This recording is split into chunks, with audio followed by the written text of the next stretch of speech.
Boa tarde, eu sou Rodrigo Luz, sou hepatologista. Gostaria de agradecer o convite do Grupo do Fígado para participar aqui dessa apresentação sobre encefalopatia hepática e gostaria de agradecer, em nome do Grupo do Fígado, a participação dos 3 colegas, da doutora Edna Strauss, do Ranieri e do Rodrigo Badim. Então, a gente vai iniciar a apresentação pela doutora Edna falando sobre a parte hepática do eixo fígado, intestino e cérebro. Muito bem. O embasamento das estratégias terapêuticas sempre é a fisiopatologia. E nós sabemos que a encefalopatia é causada pelo acúmulo de substâncias tóxicas que são formadas principalmente nos intestinos, são não metabolizadas no fígado e atingem o cérebro. Daí o eixo intestino, fígado e cérebro. E os tratamentos propostos são, portanto, eliminar os tóxicos dos cólons, dos intestinos, melhorar o metabolismo hepático e corrigir a disfunção cerebral. Em termos de disfunção hepática, de metabolismo hepático, nós sabemos que, além da insuficiência hepática propriamente dita, mau funcionamento dos hepatócitos, nós temos na encefalopatia a possibilidade das colaterais, da circulação portosistêmica, ou seja, o desvio do sangue portal, que deveria passar pelo fígado, diretamente para o sistêmico. Além dessas colaterais extrahepáticas, nós sabemos que também dentro do fígado, no fígado cirrótico, o desarranjo da arquitetura lobular do fígado faz com que haja circulação haja esse bypass, esse desvio, hajam conexões porto-sistêmicas dentro do próprio fígado. E essas são de mais difícil diagnóstico. Bom, além disso, nós temos que considerar, além desse eixo intestino, fígado e cérebro, nós temos que considerar também, porque essa síndrome ela lida com vários sistemas do nosso organismo, nós temos que considerar também os rins, que além de produzirem amônia, eles excretam amônia. E considerar também os músculos, porque o músculo é um órgão muito importante no metabolismo da amônia.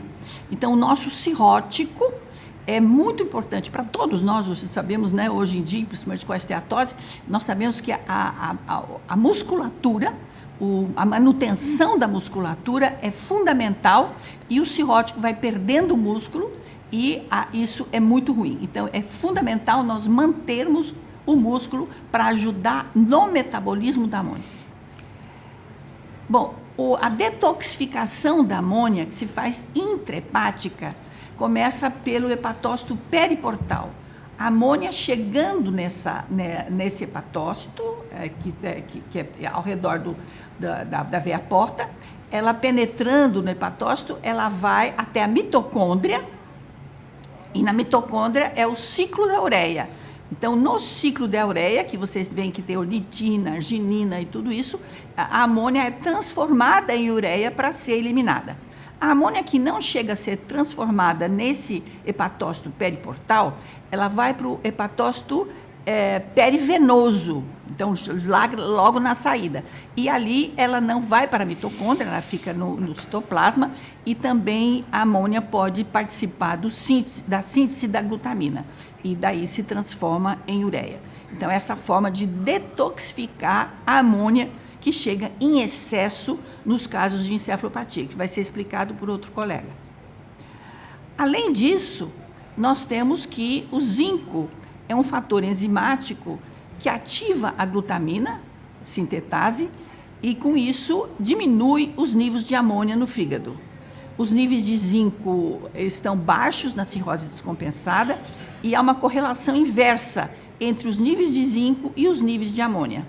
Na insuficiência hepática, há uma menor absorção de zinco e uma maior eliminação renal através dos diuréticos. Apesar disso, o zinco não é utilizado rotineiramente no tratamento, ao passo que, para o metabolismo da amônia, o medicamento que é utilizado é a L-ornitina L-aspartato, o chamado LOLA, porque ele participaria, então, nesse metabolismo intrahepático. É um dos meios terapêuticos que a gente sabe que pode funcionar, mas que também pode haver o bypass e daí a dificuldade em ter realmente uma função desse mecanismo. Os outros mecanismos, os outros tratamentos vão ser tratados pelos nossos colegas.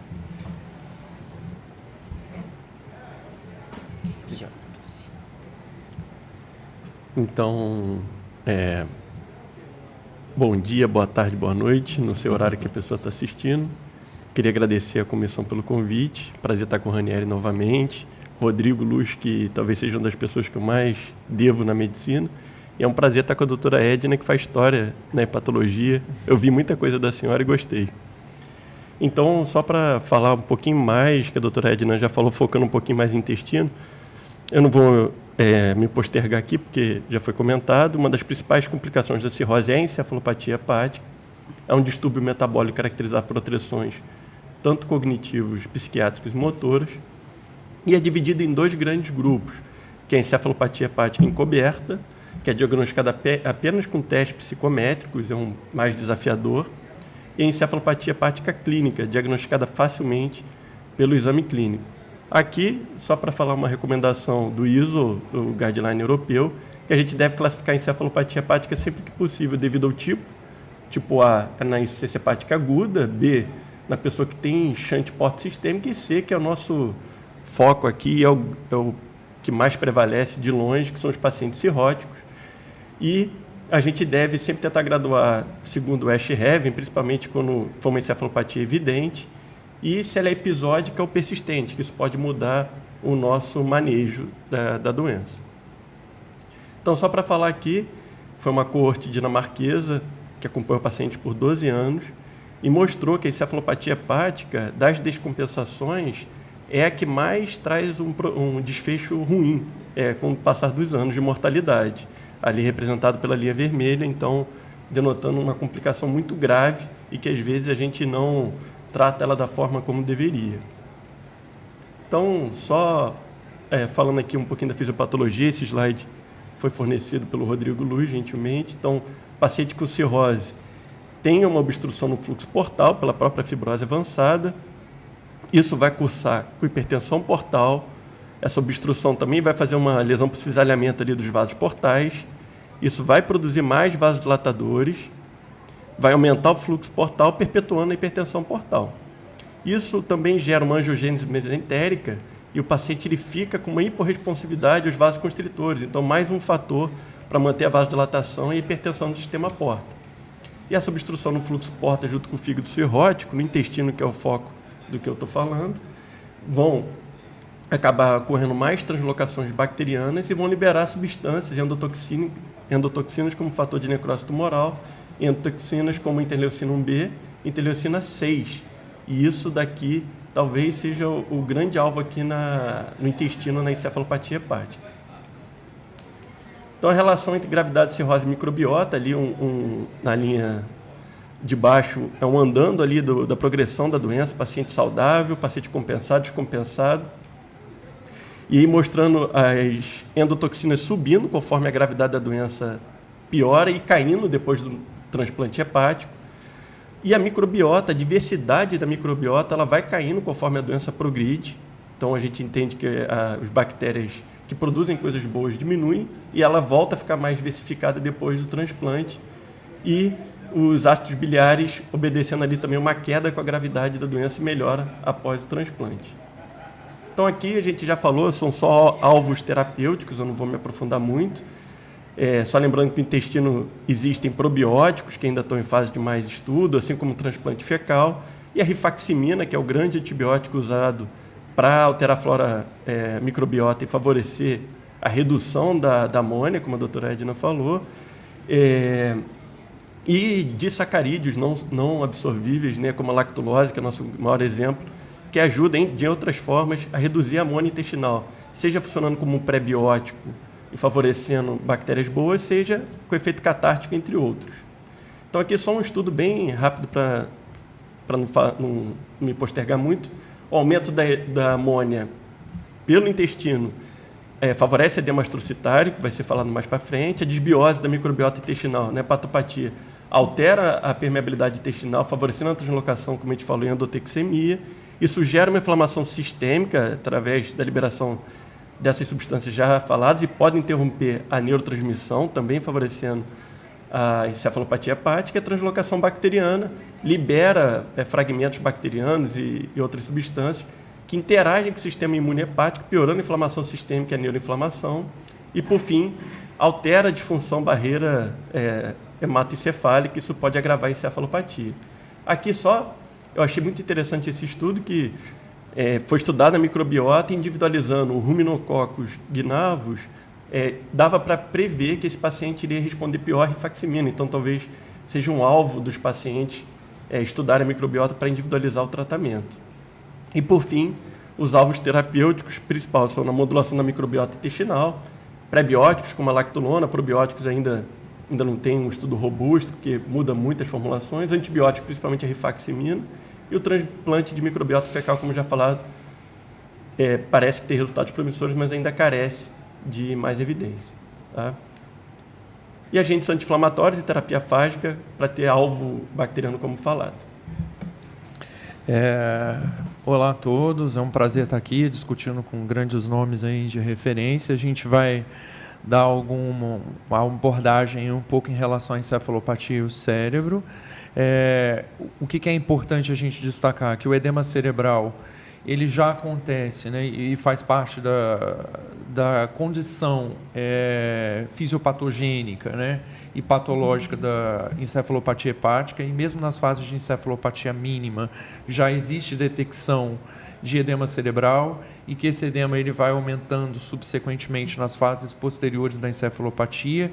Esse leve edema cerebral já é importante e já funciona como um gatilho para as alterações astrocitárias, mesmo nos pacientes que ainda não têm sintoma necessariamente da encefalopatia, mesmo nas fases de encefalopatia mínima.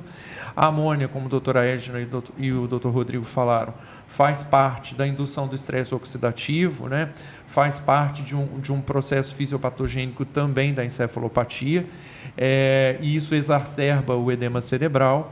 Além disso, o contexto da encefalopatia ele é responsável pelo aumento de citocinas inflamatórias. Além de citocinas inflamatórias, a gente tem a questão dos benzodiazepínicos, os distúrbios eletrolíticos, que certamente todos potencializam, junto com a questão da hiperamoniemia, o edema cerebral. Existem questões relacionadas aos receptores periféricos mitocondriais, que são ativados na presença da amônia ou na presença do manganês. E isso tem relação com as ligandinas, que vão ter relação com a síntese de neuroesteroides, e esses neuroesteroides uma agressão direta sobre os astrócitos. O principal contexto a ser destacado é a presença da alopregnanolona, que inclusive hoje já tem pesquisas aí mostrando um possível alvo terapêutico nessa questão do neuroesteroide para atuação no sistema GABAérgico. O zinco, como a doutora Edna falou, é um importante fator no ciclo da ureia, embora ainda não esteja dentro do alvo de intervenção da fase cerebral. O manganês também tem toxicidade para os astrócitos, e isso acontece em diferentes graus, porque tem acúmulo de manganês na base dos gânglios da base. Isso é responsável pela associação de alterações neurológicas nesse paciente, inclusive por predizer a recorrência da própria encefalopatia. Então, a amônia ela é uma neurotoxina que ela vai promovendo ações e alterações em nível astrocitário, e o processo deflagrado subsequentemente é o processo neuroinflamatório. Com isso, o edema cerebral vasogênico ele vai gerando uma inflamação cerebral, com liberação de citocinas pró-inflamatórias, alteração da função osmótica, e isso vai gerando e ocasionando um processo citotóxico, um edema astrocitário, que vai gerar alteração e disfunção mitocondrial, comprometimento do metabolismo oxidativo e, consequentemente, parte da sintomatologia da própria síndrome da encefalopatia.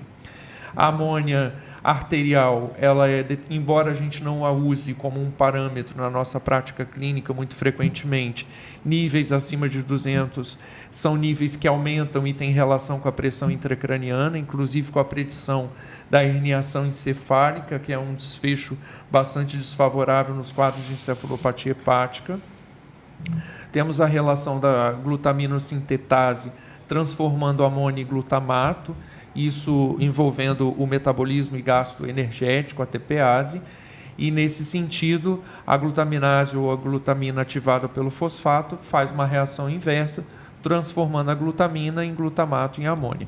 Então, como a doutora Edna destacou, algumas questões relacionadas à amoniogênese renal também fazem parte da questão fisiopatogênica da nossa encefalopatia. Uma coisa importante dos nossos alvos terapêuticos de intervenção em nível cerebral tem relação com algumas questões que estão relacionadas ao metabolismo direto da amônia. Algumas questões na hepatologia nós não temos clareza de utilização, como o pessoal, por exemplo, da nefrologia, que usa alguns desses medicamentos, como o AST-120, como o Rodrigo citou. A acetil-L-carnitina, que é um éster da carnitina, ele tem relação com a melhora da energia celular por conta da transferência de ácidos graxos, e o fenilbutirato de glicerol, o GPB, eu coloquei até como uma interrogação, porque ele é um eliminador de amônia, é um tratamento para pacientes com defeito do ciclo da ureia, embora também não utilizado na prática clínica. E existe hoje alguns estudos, um mais recente aí, que foi lançado no Journal of Pathology, que é de um grupo italiano, falando sobre um modulador, né, um neuroesteroide relacionado na verdade, uma medicação que pode intervir no neuroesteroide endógeno, que é a golexonalona, né, que é uma nova molécula, uma molécula pequena, antagonista do esteroide, que é o principal alvo fisiopatogênico da síndrome e provavelmente uma possível intervenção terapêutica no eixo cerebral. Então, seria mais ou menos isso que a gente tem de mais novo para poder apresentar, sobretudo essa golexanolona, que é o estudo italiano, como um provável promissor aí para o futuro, para, quem sabe, para a nossa prática clínica. Muito bom. Eu acho que foi muito interessante as 3 apresentações e vocês frisaram a mesma coisa, que foi a fisiopatologia, né? Que a gente às vezes não dá tempo de falar tanto nas aulas presenciais, e esse material vai ajudar aí a quem quer estudar e aprender um pouco mais sobre isso. Acho que ficou muito bom. E eu queria fazer uma perguntinha, aproveitando esse último slide, que é uma coisa que eu já fiz várias vezes, queria dividir isso com vocês e perguntar o que a doutora Edna acha, que é o flumazenil, né? O Lanexat, que é um antagonista, né, benzodiazepínico, que a gente sempre usou para despertar o paciente submetido a uma anestesia, e que, em alguns casos, ele é milagroso na encefalopatia hepática. Não sei se vocês têm alguma experiência pessoal. Eu não tenho experiência com flumazenil. A experiência é muito usada há muito tempo já, né? Uhum. E a experiência que a gente tem com o flumazenil é assim, ele realmente tem uma capacidade, ele não cura, não resolve o problema, mas ele acorda o paciente. Então, às vezes, você acordar o paciente que está em coma, acordar ele por algum tempo para a família e para o próprio paciente, é uma coisa benéfica.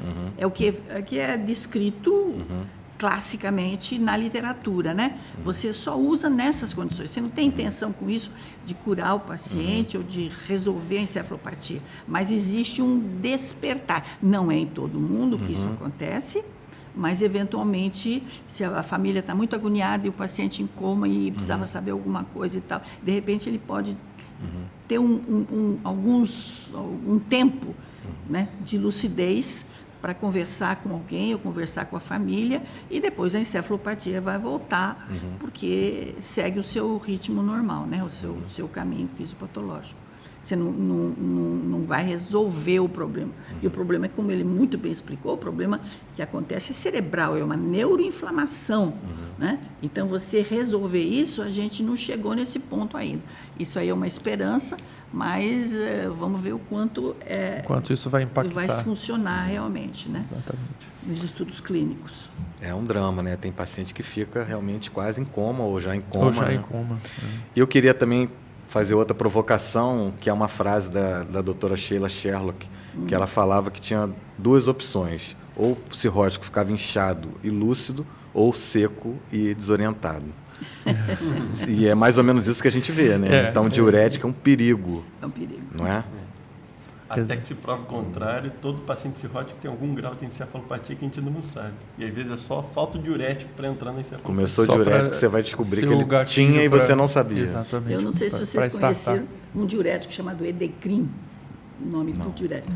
Ele era muito bom para causar encefalopatia. Só para despertar a encefalopatia. A pessoa urinava horrores, mas você não pode fazer isso, você tem que ir muito devagar. Então, o professor Caetano, você mencionou muito bem a professora Sheila Sherlock, e eu menciono o professor Caetano, que foi o líder em São Paulo, aqui no Rio foi o Figueiredo Mendes, e o Caetano em São Paulo foi quem iniciou a hepatologia, e ele sempre dizia, eu não ligo de ter um cirrótico barrigudinho, eu não quero acabar com aquela ascite de repente, a gente tem que tratar a ascite, lógico, mas eu prefiro ele barrigudinho. Com calma. E também não gosto de cirrótico com icterícia, porque é disfunção hepática. É disfuncional. É outra doença. Né? Acho que tá bom, a gente está no tempo, né?